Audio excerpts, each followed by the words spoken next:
If you're a small business owner, you paid anyone over $600 this year, you're gonna wanna listen to this. Hi, my name's Cameron and I run a tax and accounting firm where we help small business owners, digital nomads, entrepreneurs save money on taxes and win at the tax game.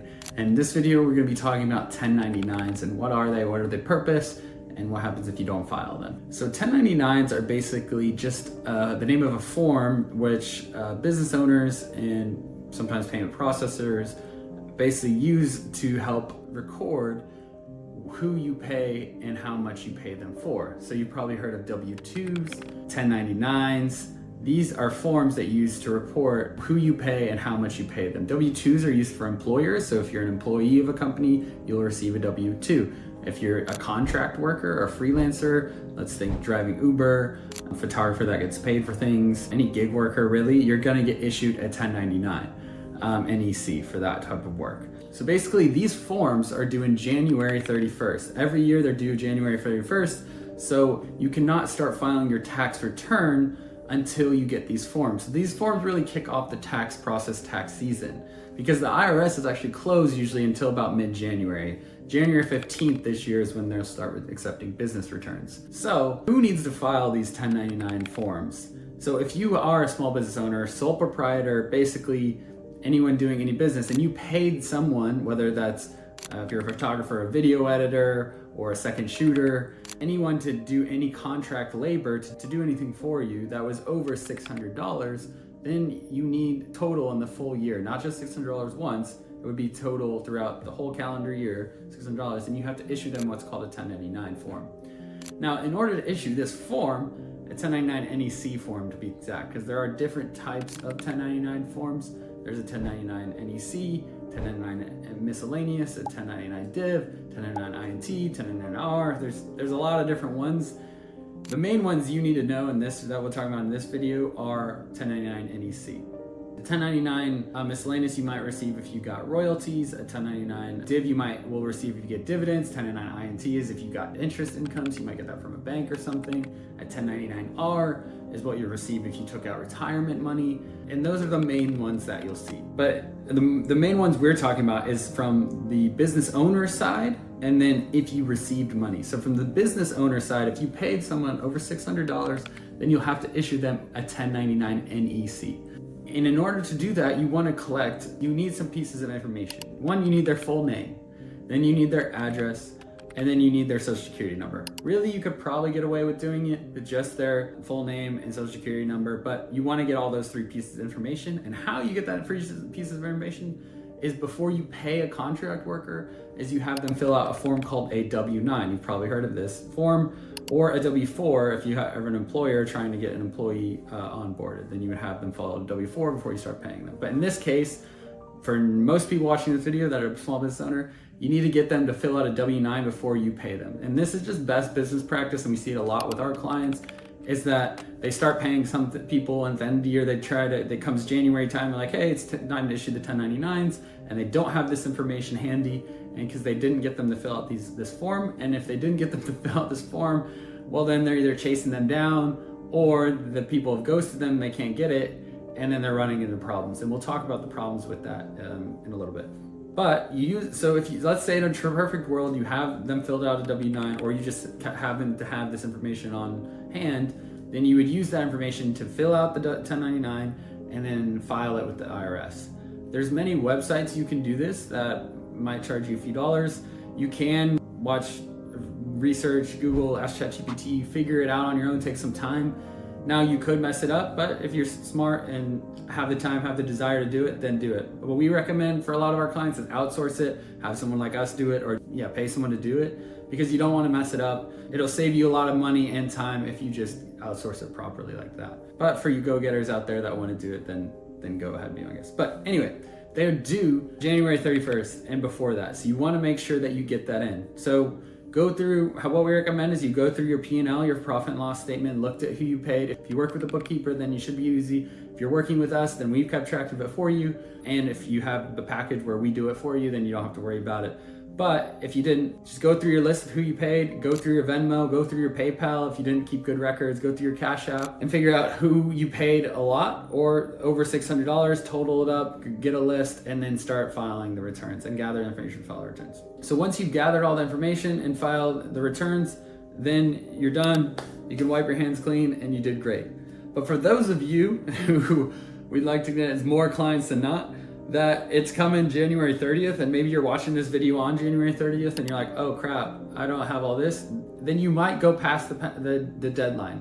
And if you're watching this video after the deadline, then it's not the end of the world. I would say still get it done and get it filed, because the penalty is minor per form. If you got a lot of contractors, it can bill up.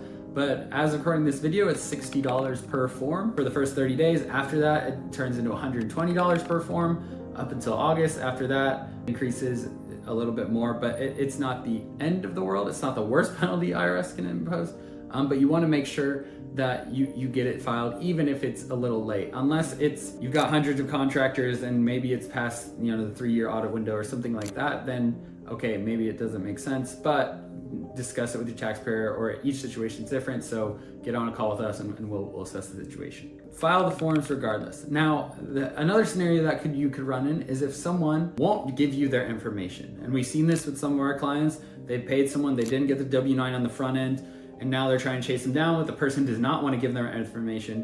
Which, side note, if someone does not want to give you their information because they know you're going to report it to the IRS, that is a big red flag.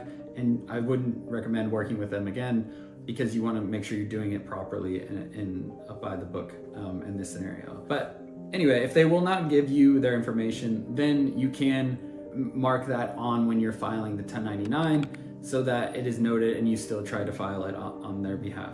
Now, if you're a small business owner, a sole proprietor, or someone who receives 1099 states, so we talked about from the business perspective, now we're talking about for you receiving.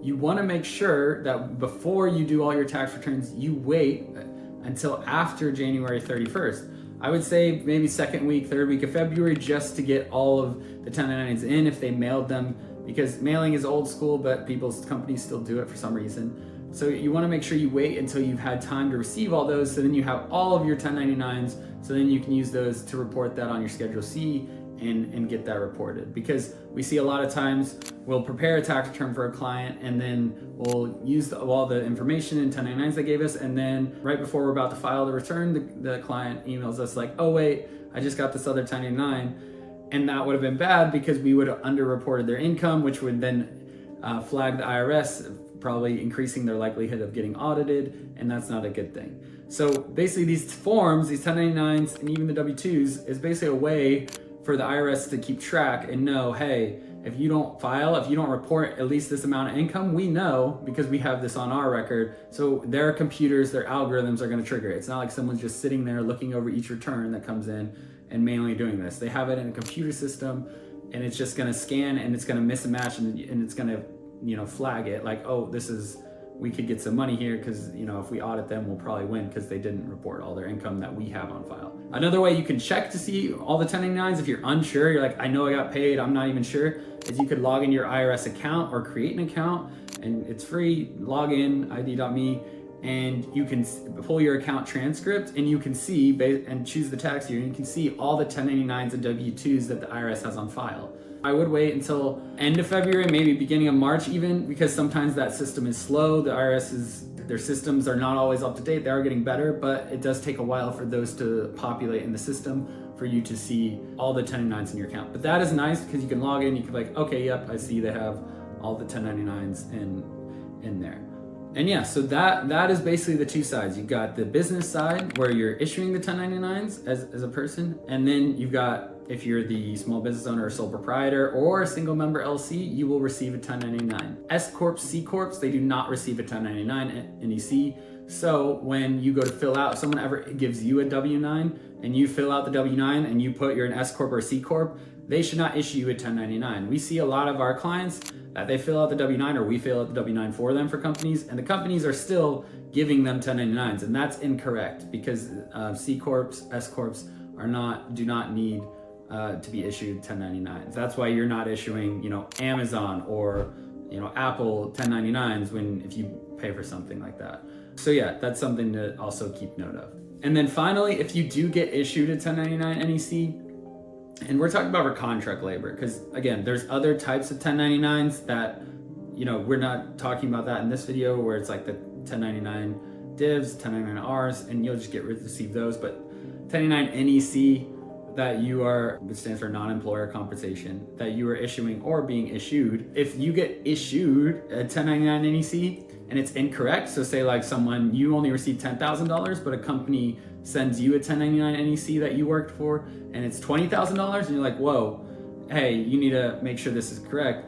Then you need to talk to them and try and get them to issue what's called a 1099X, or an amended 1099, where basically they amend the 1099 so it's correct, because you don't want them over reporting how much they paid to you and then you only report $10,000 because that's actually how much you got paid, but on their books, on their side, they have $20,000, and then it's a big mess, and then you get flagged for no reason when it's incorrect.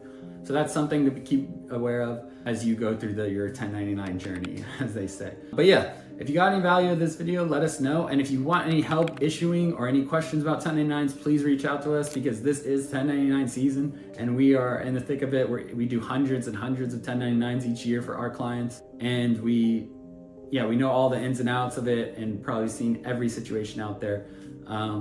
So yeah, let us know, reach out to us if you want any help with that, or share this video with someone who knows they need to issue a 1099 and they're unsure what it is and how to do it. We'd really appreciate that, because we want good information out there and to help you all. So yeah, I hope you got some value out of this video, and we'll see you in the next one.